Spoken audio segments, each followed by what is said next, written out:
sahabat Bioholik, perkenalkan nama saya Siti Jara Borisinaga dengan NIM 200301062 dari kelas Agroteknologi 2, Program Studi Agroteknologi Fakultas Pertanian Universitas Sumatera Utara.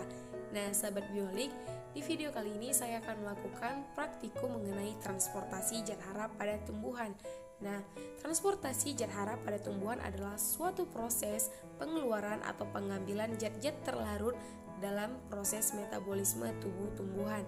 Nah, dalam proses praktikum ini kita akan melakukan dua pengujian, yaitu yang pertama adalah transportasi zat hara melalui pembuluh floem, dan yang kedua adalah proses pengujian transportasi zat hara melalui pembuluh silem. Nah, untuk lebih lanjutnya, sahabat Bioholik, ikuti proses praktikum hingga tahap akhir. Silakan mengikuti. Nah, sahabat Bioholik, adapun alat dan bahan yang kita gunakan dalam proses praktikum kali ini yaitu 2 buah tabung Erlenmeyer, di mana tabung ini akan digunakan sebagai wadah perendaman dalam proses mekanisme TZH. Kemudian kita menggunakan pisau cutter, di mana pisau cutter ini digunakan sebagai alat pemotong, pangkal akar, dan pengkupas kulit batang.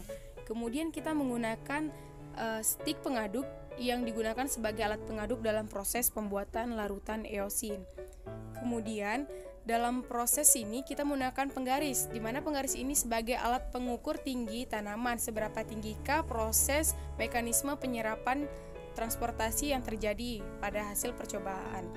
Nah, kemudian dalam proses praktikum ini adapun bahan yang utama sekali yang digunakan yaitu 2 buah tanaman pacar air atau Impatiens balsamina, di mana tanaman pacar air yang kita gunakan ini harus memiliki tinggi dan besar yang sama dan masih memiliki akar sebagai silemnya.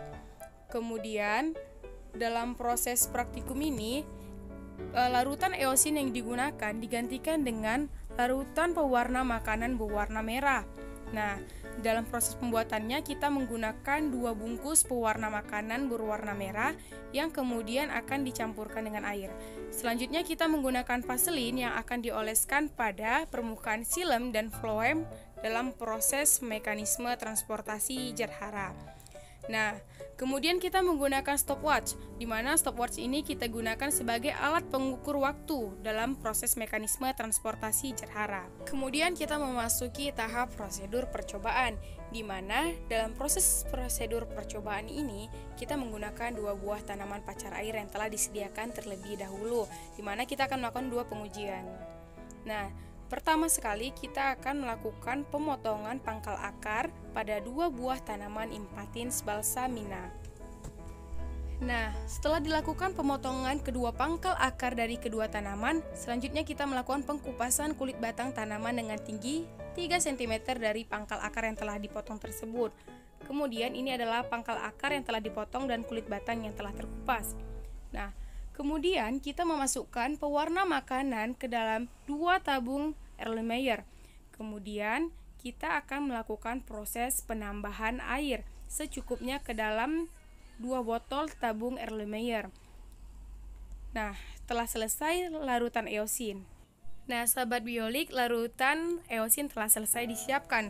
Kemudian dalam proses praktikum TZH ini kita akan melakukan 2 proses pengujian mekanisme transportasi zat hara pada tanaman pacar air atau Impatiens balsamina. Nah, yang pertama adalah proses pengujian mekanisme transportasi zat hara melalui pembuluh silem, dan yang kedua adalah proses pengujian mekanisme transportasi zat hara pada pembuluh floem.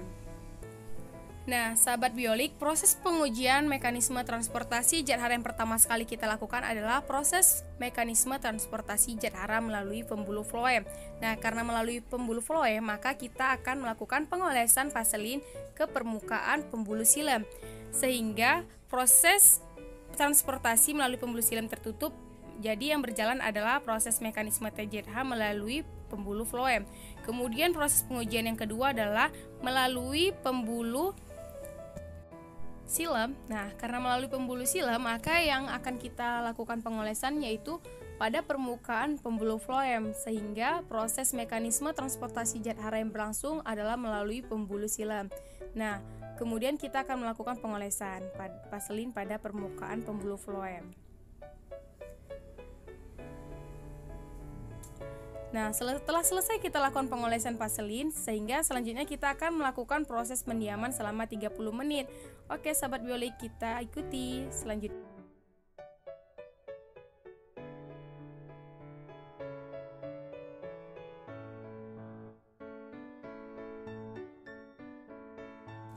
Hasil percobaan didapatkan perlakuan silem ditambah vaselin menghasilkan tinggi 450 mm dengan volume 0,562 mm per detik. Kemudian perlakuan floem ditambah vaselin menghasilkan tinggi 270 mm dengan volume 0,338 mm per detik. Berdasarkan percobaan yang dilakukan, dapat diketahui bahwasannya penyerapan transportasi zat hara pada tanaman pacar air dengan perlakuan silem ditambah vaselin menghasilkan 450 mm dengan volume 0,562 mm per detik, dan perlakuan floem ditambah vaselin menghasilkan tinggi 270 mm dengan volume 0,338 mm per detik. Nah, dapat disimpulkan proses pengukuran tertinggi terjadi pada perlakuan silem tambah vaselin. Kemudian kita mengetahui bahwasannya silem dan floem merupakan alat transportasi anorganik yang dimiliki setiap tumbuhan. Kemudian, proses transportasi tumbuhan adalah proses pengambilan dan pengeluaran zat-zat ke seluruh bagian tubuh tumbuhan. Nah, proses pengambilan dan pengeluaran zat-zat tersebut dilakukan oleh seluruh bagian tubuh tumbuhan. Nah, dalam proses tersebut ada beberapa faktor yang mempengaruhi prosesnya. Yang pertama adalah faktor air untuk melarutkan unsur hara dan zat mineral, kemudian daya serap akar di mana tekanan setiap tumbuhan berbeda-beda, kemudian daya isap daun yang disebabkan adanya penguapan dan daya kapilaritas, kemudian titik-titik dan garis-garis merah yang tampak setelah pemotongan melintang dan membujur merupakan jaringan pembuluh kayu atau silem yang dilalui oleh larutan eosin pada saat digunakan sebagai bahan pada praktikum. Bila sepotong pucuk dimasukkan ke dalam larutan pewarna, maka eosin akan mewarnai seluruh dinding sel, kemudian larutan tersebut akan diserap ke atas dalam batang. Namun, berdasarkan pengamatan visualnya terhadap irisan melintang akan menunjukkan bahwasannya hanya ada ke permukaan batang yang dipotong semualah yang berwarna merah, sedangkan pada bagian yang lain hanya dinding sel unsur-unsur silem yang terwarnai oleh larutan pewarna tersebut. Nah, sahabat biolik, dapat kita tarik kesimpulan bahwasannya proses pengukuran tertinggi terjadi pada perlakuan silem ditambah vaselin. Hal itu sesuai dengan teori yang dapat kita terima. Nah, jangan lupa komen dan subscribe guna untuk perbaikan. Assalamualaikum warahmatullahi wabarakatuh.